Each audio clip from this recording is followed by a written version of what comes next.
Həyatda elə bir mərhələ var ki, insan onu çox vaxt depressiya, uğursuzluq və çıxılmazlıq kimi qəbul edir. Amma əslində bu başqa şeydir. Bu keçid dövrüdür. Köhnə həyatın içində yaşamırsan. Yenisi isə hələ qurulmayıb. Yəni sanki iki həyatın arasında qalmısan.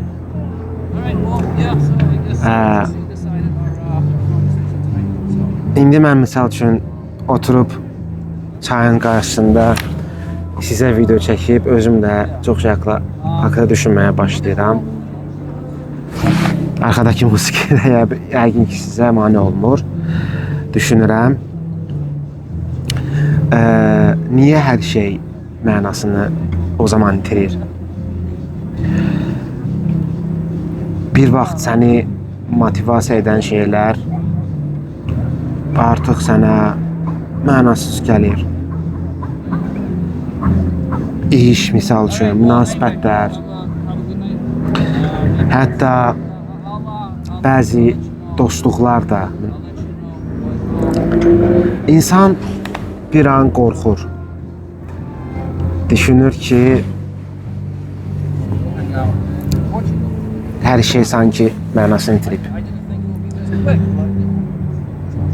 Çünki köhnə həyat sistem daha doğrusu dağılanda biz elə bilirik ki, hər şey bitib.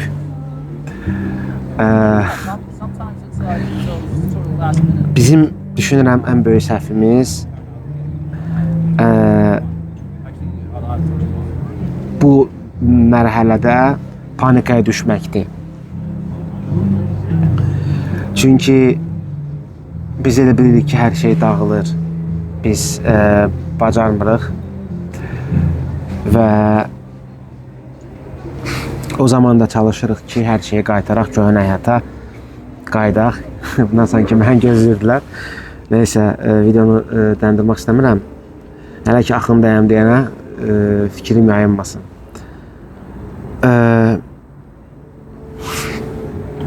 Özlərini məcbur etməyə başlayırlar ki, hər şey dəyişsin. Amma problem odur ki, sən artıq o şəxsiyyət deyilsən, köhnə şəxsiyyət deyilsən. Sən artıq yeni bir şəxsiyyət sənin içində formalaşır və artıq o köhnəyə qayıtmaq olmur, nə qədər ki istəsən. Keçid dövrü niyə vacibdir? Çünki sən toxum əkəndə torpağın, deməli, torpağa ki sən toxum əkirsən, yavaş-yavaş o başlayırsan sənə bar verməyə. Bu da belə bir şeydir. Yəni sən yavaş-yavaş sanki o barı gözləyirsən, o yavaş-yavaş içərində başlayır yeni bir şəxsiyyət formalaşmağa. Birdən-birə olmur o. Amma biz tələsdiririk. Mən misal üçün keçid dövründə panik ataklar belə məndə vardı, yəni qorxurdum, panikaya düşürdüm. Nə oldu? Sanki ayağım altından dünya gedir. Yuxularım da qəribə idi.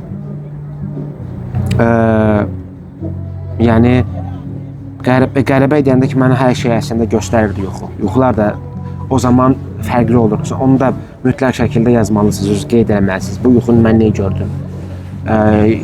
Yozma olur, internetdən var, yozmaq sistemləri. Yoza bilərsiniz. İnşallah bu arxadakı mahnı sizə narahat eləmir.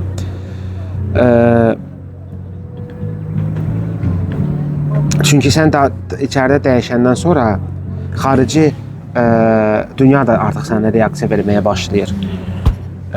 Yəni sənin içindən başlayan dəyişikliklər sənin xaricivə də başlayır əksini verməyə. O da yəni belə deyim də birdən-birə baş verən proses deyil.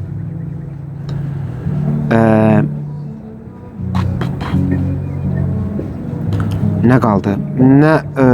İstəyirəm qısa çəkim, Amma qısa çəkməyəmə rağmen istəyirəm hər şey izah eləməsi yerdə qalsın. Həm də musiqi düşünürəm ki, yerinə düşmür, amma inşallah narahat eləməz bu sizi. Əgər bugün özünü itib getmiş kimi hiss edirsənsə, bəlkə də sən itməmsən. Yəni köhnə həyatın sadəcə bitib. Burada səbr çox önəmli bir faktordur. Çünki hər bir keçid dövrü bitir, hər şey bitir, ömür də bitir, hər şeyin müvəqqətidir. Ona yəni yapışıb fokusu o negativdə saxlamalı deyilsən. Əgər sən də yaşamısansa, zəhmət olmasa kommentdə keçid dövrü yaz. Mən də tək olmadığımı bilim. Sən də tək olmadığını gör. Əslində mətəcə paylaşıram burada. Videonu bəyən, əgər dost tanışında da belə bir keçid dövrü varsa, bəlkə ona kömək oldu mənə videom. Bu qədər, əziz dostumuz, bu yaxşı bax. Bu qədər. Növbəti görüşlərə qədər.